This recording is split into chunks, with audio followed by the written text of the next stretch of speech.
খালেদ মহিউদ্দিন আপনি অডাসিটি পান, আপনি সাহস পান সভাসদ করে আপনার সাংবাদিক পাঁচাটা চাটা, এই যে শেখ হাসিনার চাটা সাংবাদিকদের নিয়ে এই সমস্ত করে হাসনাত সার্জিসদেরকে নিয়ে হাহা করার, তাদেরকে তুর্কি বলে হাস্যরস করার 1 বছরের, এবং আপনার মতো এই সমস্ত দালালবাজ টকশোজীবী টিপিআর বাড়ানো সাংবাদিকদের এস্টাবলিশমেন্টের দরকার। ওই জন্যই আজকে আপনি বাংলাদেশে গেছেন, ওই জন্যই আপনাকে আজকে বাংলাদেশে নিয়ে যাওয়া হয়েছে, ওই জন্যই আপনি বাংলাদেশে আপনাকে প্রমোট করা হয়েছে এবং সামনে আরো প্রমোট করা হবে। কে প্রমোট করবে? এই যে করাপ্টেড ডিজিএফআই যারা খুন হত্যার সাথে গিয়ে জড়িত ছিল, যে ডিজিএফআই এবং যে এস্টাবলিশমেন্ট যারা হাজার কোটি টাকা লোপাট করছে। আপনি দেখেন খালেদ মহিউদ্দিন সেই রকম তার রাজার মতো তার সমাবেশ, তার সভা নিয়ে বসছে, হ্যাঁ, যে সভার মধ্যে বসে সে হাসনাতদের মতো জুলাই তুর্কিদেরকে নিয়ে কথা বলতেছে আর সবাই হাহা করে হেসে গড়ায় পড়তেছে, আর তার সাথে তার সভাসদকে হচ্ছে তাল মিলাচ্ছে, রাইট? বাংলাদেশে জুলাই পরবর্তী সময় খালেদ মহিউদ্দিন আপনি যে এত বড় সাহস করেন, আপনি আমরা মরে গেছি, জুলাই শক্তি মরে গেছে। ভুল হয়েছে কি জানেন? জুলাইয়ে শেখ হাসিনা ভয় যেটা করছিল যে আমাদেরকে যদি ক্ষমতা থেকে নামায় 3 লক্ষ মানুষ নাকি মারা যাবে, ভুল হয়ে গেছে এটা। খালেদ মহিউদ্দিন আপনি অডাসিটি পান, আপনি সাহস পান সভাসদ করে আপনার সাংবাদিক পাঁচাটা চাটা, এই যে শেখ হাসিনার চাটা সাংবাদিকদের নিয়ে এই সমস্ত করে হাসনাত সার্জিসদেরকে নিয়ে হাহা করার, তাদেরকে তুর্কি বলে হাস্যরস করার 1 বছরের সাহস হয় না খালেদ মহিউদ্দিন। আপনি এই সাহস পান কারণ বাংলাদেশের জনগণ একটা দালাল সাংবাদিকের যে খুনের এই সমস্ত প্ল্যাটফর্ম তৈরি করছে, যে সাংবাদিকরা তাদেরকে জবাবদিহিতে আনতে পারে নাই। আপনাদের একটা সাংবাদিককে পিটানের মধ্যে পড়তে হয় নাই, একটা দালাল সাংবাদিককে কোনো জবাবদিহিতার আওতায় আনা হয় নাই, অথচ আপনারা শত শত সাংবাদিক নিজেদের মাথা বিক্রি করছেন, প্লটের বিনিময়ে আপনারা দেশকে বিক্রি করছেন, আপনারা টাকার বিনিময়ে বাংলাদেশের মানুষের জান জীবন জবান সমস্ত কিছু শেখ হাসিনার কাছে আপনারা লিখে দিয়েছেন। তারপর আজকে 1.5 বছর পরে এসে আপনি সাহস দেখান, আপনাদের ঔদ্ধত্য দেখান, আপনি সভাসদের মতো নিজের বেষ্টিত হয়ে শেখ হাসিনাকে মাননীয় সম্মানিত এবং কি আপনি প্রাক্তন প্রধানমন্ত্রী বলেন, আর জুলাই যারা আত্মাহুতি দিল, যাদের নেতৃত্বে জুলাই অভ্যুত্থান ঘটলো, তাদেরকে নিয়ে আপনি হাস্যৎপদ করার সাহস দেখান। এই সাহসটা কেন দেখাইতে পারেন জানেন?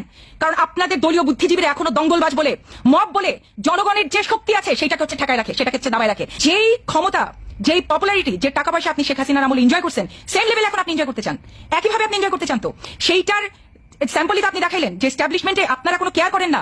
এই যে একজন খুনি প্রধানমন্ত্রী, যিনি একজন খুনি হাসিনার পরিচয় কি? হাসিনা খুনি, হাসিনা স্বৈরাচারী, হাসিনা হচ্ছে গিয়ে বাংলাদেশকে এক কমপ্লিটলি দেশটাকে ধ্বংস করে যাওয়া একজন প্রধানমন্ত্রী। সেগুলো আপনারা বলেন না, আপনারা বলেন কি প্রাক্তন প্রধানমন্ত্রী, কতখানি সম্মান দিয়ে তাকে কথা বলেন। 2000 মানুষের হত্যা মাত্র 1.5 বছর আগে হয়েছে, আপনি কমপ্লিটলি ভুলে যান। আপনি আপনার সাংবাদিক সভাসদ নিয়ে বসে সেটা নিয়ে হাস্যরস করার মতো দুঃসাহস দেখান। কেন দেখাতে পারেন জানেন? কারণ আপনি জানেন আপনার পিছনে এস্টাবলিশমেন্ট আছে, আপনি জানেন যে আপনার পিছনে যে করাপ্টেড ডিজিএফআই তারা আছে, আপনি জানেন যে আপনার পিছনে করাপ্টেড সেনাবাহিনী তারা আছে, আপনি জানেন যে আমি দিল সেনাবাহিনী আমাদের মতো মানুষ আপনার টিকিটা পর্যন্ত চিনতে পারবে না। এই যে আপনার সভাসদ তারা আপনাদেরকে কোলে নিয়ে মাথায় নিয়ে থাকবে, আপনি জানেন যে আপনার টিআরপি এতটুকু কমবে না। খালেদ মহিউদ্দিন আপনি জানেন যে আপনার পপুলারিটি বাড়বে বই কমবে না, ওই কারণে আপনি দুঃসাহস দেখান। আমি দিল সেনাবাহিনী আমার কি আছে একটা ফেসবুক প্রোফাইল ছাড়া, কিন্তু আপনার পিছনে সবাই আছে। এবং আপনার মতো এই সমস্ত দালালবাজ টকশোজীবী টিপিআর বাড়ানো সাংবাদিকদের এস্টাবলিশমেন্টের দরকার। ওই জন্যই আজকে আপনি বাংলাদেশে গেছেন, ওই জন্যই আপনাকে আজকে বাংলাদেশে নিয়ে যাওয়া হয়েছে, ওই জন্যই আপনি বাংলাদেশে আপনাকে প্রমোট করা হয়েছে এবং সামনে আরো প্রমোট করা হবে। কে প্রমোট করবে? এই যে করাপ্টেড ডিজিএফআই যারা খুন হত্যার সাথে গিয়ে জড়িত ছিল, যে ডিজিএফআই এবং যে এস্টাবলিশমেন্ট যারা হাজার কোটি টাকা লোপাট করছে, তাদের এখন নিজেদেরকে শেল্টার নিতে হবে। তাদের যেন এই খুন হত্যা এবং হাজার কোটি টাকা লোপাট হওয়া যেন সামনে না আসে, সেই কারণে আপনার মতো সাংবাদিককে দরকার, আপনার মতো পপুলার সাংবাদিককে দরকার, আপনার যে টকশো সেটার দরকার। আপনি বলবেন জুলাইয়ে ডয়েচে ভেলে যখন আপনি কাজ করেন, একাধিক কলাম বের হয়েছে, আমরা প্রবাসী থেকে সেই কলামে কাউন্টার দেওয়ার জন্য পাগল হয়ে গেছি। আমরা জার্নালিস্ট একদম সাংবাদিক থেকে সাংবাদিকের কাছে ধর্ণা দিয়েছি, আমরা আন্তর্জাতিক সাংবাদিকের কাছে ধর্ণা দিয়েছি, আমরা নিজেরা কলাম লিখছি ইংরেজিতে ডয়েচে ভেল থেকে যে সমস্ত কলাম বেরোচ্ছে সেগুলিকে কাউন্টার দেওয়ার জন্য। ডয়েচে ভেলে তখন এশিয়ার করেসপন্ডেন্টকে একজন ভারতীয় নারী সাংবাদিক, আমরা আপনাদের কাছে রিচ আউট করছি, আমরা ডিরেক্টলি রিচ আউট করছি যে এই মহিলাকে আপনারা থামান, আপনারা দায়িত্ব নেন, বাংলাদেশের এগেইনস্টে সে একাধিক কলাম লিখতেছে, তার অবস্থান পুরো বাংলাদেশের বিপরীত। আপনি কি করছেন? আপনি আজকে যে আপনার সাংবাদিকতা মারাইতে যান, আপনি ব্রিলিয়ান্সি দেখাতে যান, আপনি যে কত বড় ব্রিলিয়ান্ট সাংবাদিক সেটা প্রমাণ করতে যে আপনি বলেন যে আপনি জেলে গেলেও চলে যাবেন। কার জন্য? শেখ হাসিনা একটা সাক্ষাৎকার নেওয়ার জন্য দরকার পড়লে উনি জেলে যাবেন। উনি এমন একটা ভাব ধরছে উনি কত বড় সাংবাদিক, ওনার সাংবাদিকের এথিক্স কত স্ট্রং যে শেখ হাসিনার একটা সাংবাদিকতা করে উনি জেলে চলে যাবেন। সরি, এক্সকিউজ মি, এটা দিয়ে আপনি যে কত বড় মাপের আনকম্প্রোমাইজ বিরাট মাপের সাংবাদিক এটা প্রমাণ হয় না। এটা দিয়ে প্রমাণ হয় আপনার পিছনে শেখ হাসিনার আওয়ামী লীগের $1 বিলিয়ন ইনভেস্টমেন্ট আছে। এটা দিয়ে প্রমাণ হয় আপনি কত বড় চাটুকার, কত বড় শেখ হাসিনার দালাল, এবং আপনি যে কত বড় আসলে ক্ষতিকর এলিমেন্ট সেটাই। ব্রিলিয়ান্সি একা আপনি আছে, পড়াশোনা একা আপনি করছেন, বিসিএস ফার্স্ট একা আপনি হয়েছেন। আমরা ঘোড়ার ডিম ঘাস খাচ্ছি এতদিন বাংলা বসে বসে যে আপনারা আমরা চ্যালেঞ্জ করতে পারবো না।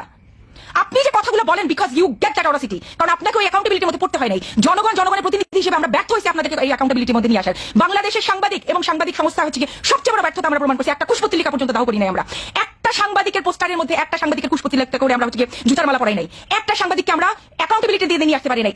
আজকে এই যে চকচকা তেল চকচকা চামড়া হয়েছে কেন? এমনি হয়েছে, মাগনামাগনি হয়েছে নাকি? বলতে চান যে সে শুধুমাত্র তার সাংবাদিকতা করে এগুলো অর্জন করছেন? সরি, তার ব্রিলিয়ান্সি তাকে এটা দেয় নাই। বাংলাদেশের মাটিতে কোনোদিনও একজন এথিক্যাল ব্রিলিয়ান্স এটা দিতে পারে না, এটা আমরা সবাই জানি।